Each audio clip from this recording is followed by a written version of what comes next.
Hello. How goes it?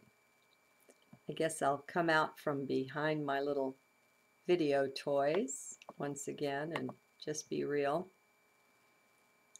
Um, Doing some new nutrients and cleansing things and feeling a little rocky, but that's a good thing, you know, no complaints.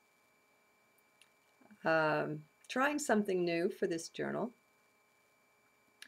I've been inspired by a number of things. And I actually wrote down 3 little notes. Why is there suffering? Victim consciousness, and taking apart the word thought. So I haven't done this before, at least not successfully. So let's see if using these as my inspiration or reminder, this flows as beautifully as it does normally. Why is there suffering is something that a lot of us, maybe all of us, at one time or another, have certainly wondered, why am I suffering? Or someone close to us, or a little child, or an animal, or someone being abused. The country exposed to war and the killing of civilians. We'd like to think that that didn't used to be the way.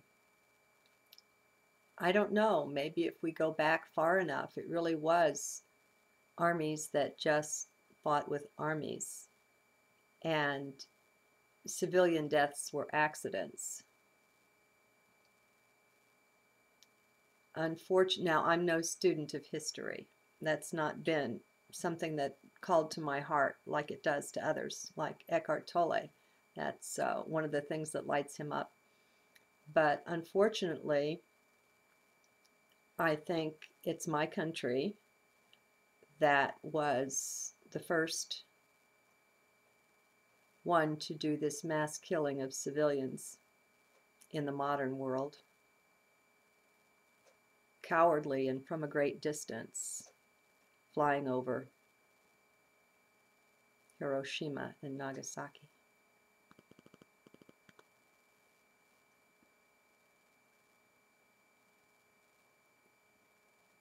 So, why is there suffering?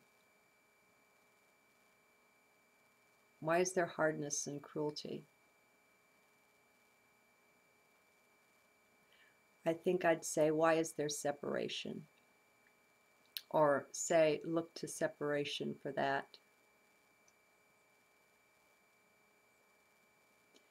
One thing we forget is that we chose to come here. We chose to experience these things. We chose to do these things. Another thing we forget is that we're not the body. We're not the mind, and we cannot be hurt, and we cannot be killed. We are eternal beings, all of us. Now, if you're in heart, this helps you frame all of this quite differently. What's a surprise? Or let me just, I can only speak for me. What was a surprise for me was to be shown how I was in the victim consciousness. I used to carry a very big chip on my shoulder that I didn't really acknowledge, but it was there underneath. And it was a sort of an anger at having to be here, at how hard it was to be here and how harsh everything was. I felt lost, left, and abandoned by the beings of light I knew that were my friends, ever so close to me, and I was angry that they could be all around me and I couldn't even see them. I remember just crying my eyes out over the theme, you can't hug an angel. Oh, it's terrible and it's not fair and I wish I wasn't here. I know some of you can relate to this, okay? This is a really heavy duty place to be. I mean, I think we have to cut ourselves slack there. There's cruelty here. And there's none of that native to heart. I mean, that is just so out there when it comes to being in heart and beings of heart. That's nuts. I mean, it's unthinkable. And so it's a hard place to be. Yep. And a very important piece of it is the realization. It starts mentally, but the realization will come to you deeply that you chose this. You're here of your own free will, and that there is indeed beauty even in suffering. And the 3D mind can't see it. Well, so what? Come on, so what? The 3D mind I have found to be the source or the repository of all suffering, of all anger, of all hatred, of all everything. I could be wrong, folks. All right. This is just at this point on my journey, to the best of my understanding, all of that stuff is a creation of mind. And what does that tell you? That empowers you. That says step into heart. And then when we step into heart and look at these things from there, this is where the power of heart vision is the greatest mercy on earth, or whatever planet, you know, whatever 3D realm. Heart vision sees things differently. And heart vision knows that the foundation of all and everything is love. And this is what the scientists and so on have all gotten so lost from. They kicked spirit out the door, and spirit is who and what we are, you know. The materiality that they think is the be all and the end all is superficial at best. And so they've got that upside down and backwards. And that's understandable, but it's not an enjoyable place to be either. So stay in heart with me. And let's look at this some more. I was talking about the victim consciousness. Why is there suffering? I think we can all find some of the victim consciousness in the way we look at this.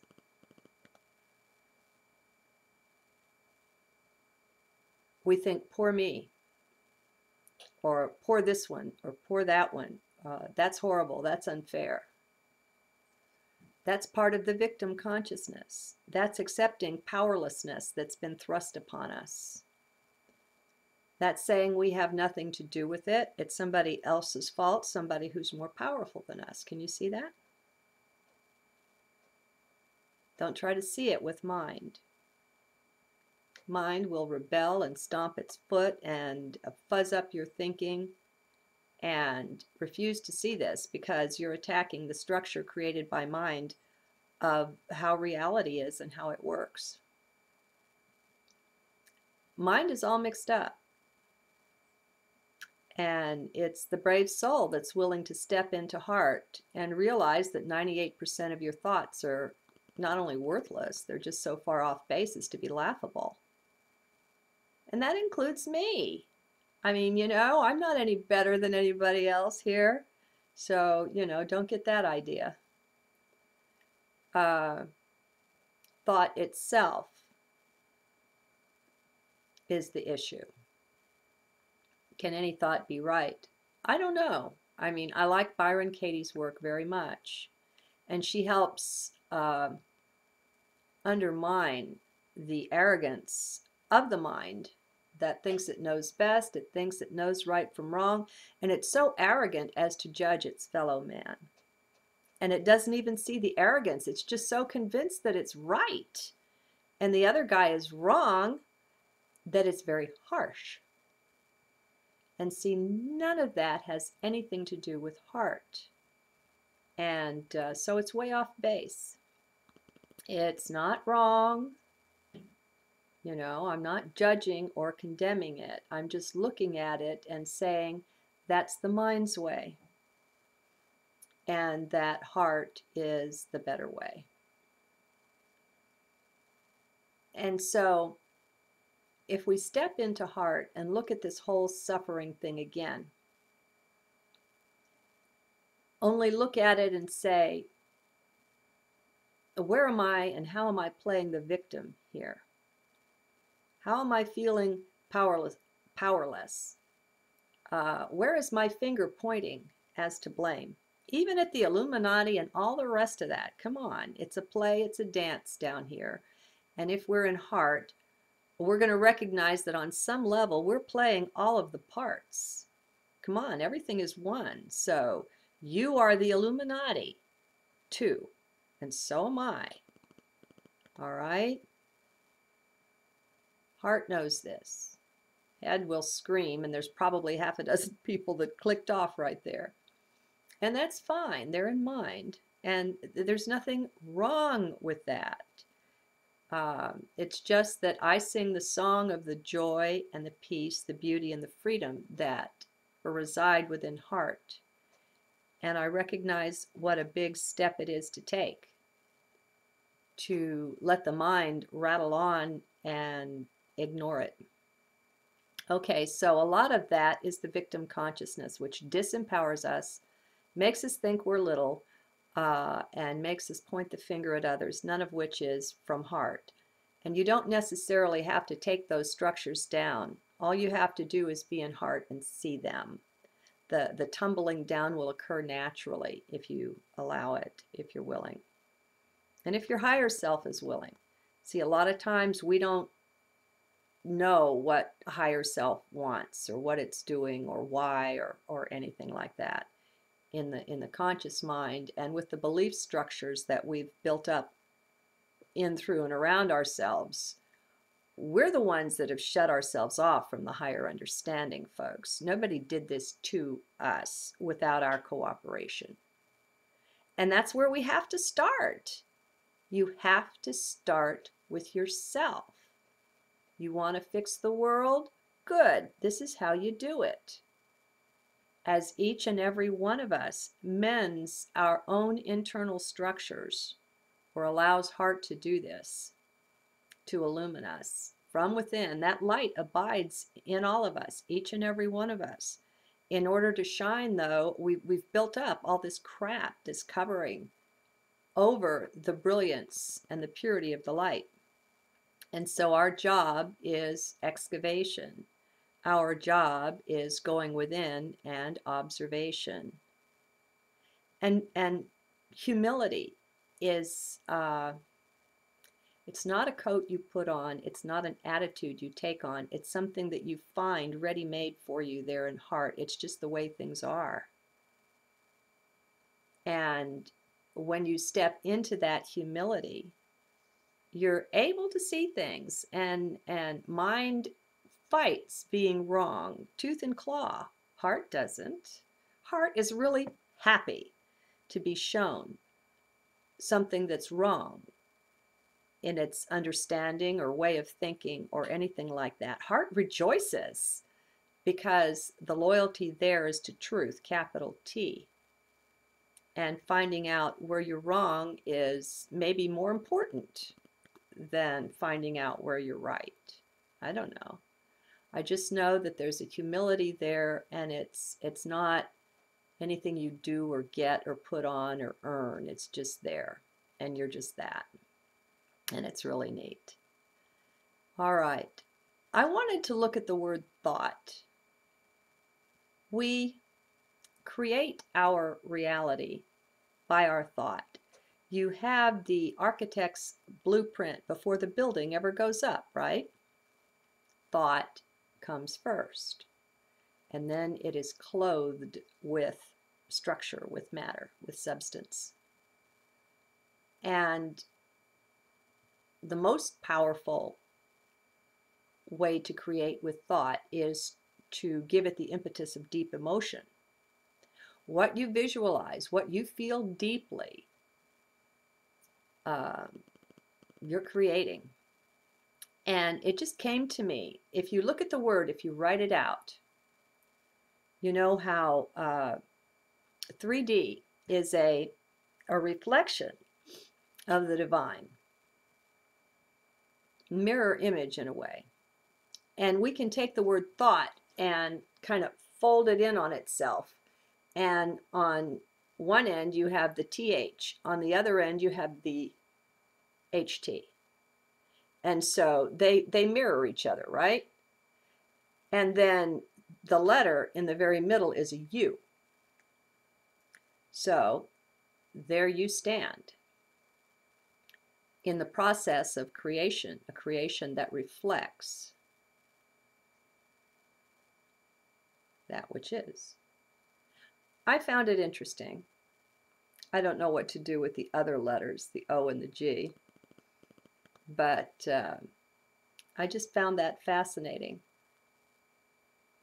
I'm going to read to you a journal in a minute that's based on thought and speech actually being, well, I'll save that for then. Anyway, I thought it was fun the way thought, the word, mirrors itself, almost like there's a code hidden in there. Talk to you soon.